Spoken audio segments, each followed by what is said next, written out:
ताज्या बातम्या पाहण्यासाठी धन्यवाद न्यूज चॅनलला सबस्क्राइब करा आणि बेल आयकॉनवर प्रेस करा। 14 ते 19 मध्ये ज्यावेळी माननीय देवेंद्रजी फडणवीस राज्याचे मुख्यमंत्री होते, पहिल्यांदा मराठा आरक्षणाच्या संदर्भात जर कोणी पुढाकार घेतला असेल तो त्यांनी घेतला आणि 16% आरक्षण आपण देऊन सरकारने देऊन ते मान्य उच्च न्यायालयामध्ये सुद्धा कसोटीला ते त्या ठिकाणी उतरलं होतं। आता 19 साली जे महाविकास आघाडी सरकार त्या ठिकाणी सत्तेवर आलं, 2.5 वर्षामध्ये साधं मराठीचं भाषांतर इंग्रजीत काढण्याचं सुद्धा त्यांच्यामध्ये महाविकास आघाडीच्या नेत्यांना सुचलं नाही, वेळ मिळत नव्हता।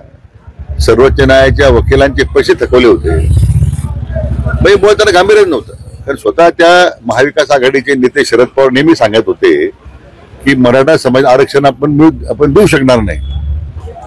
पण ज्यांचा मुळात आरक्षणासंदर्भात पहिल्यापासून विरोध होता आणि उद्धव ठाकरे तर मला वाटतं त्यांना हा मुद्दा समजला नाही की मला माहित नाही, किंबहुना त्यांच्या रिमोट कंट्रोल खाली जे काम करत होते त्यांना त्यामुळे त्यांनी हा विषय गांभीर्याने घेतला नाही।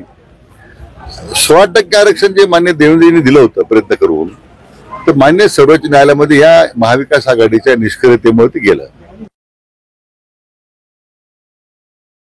मराठा समाजाला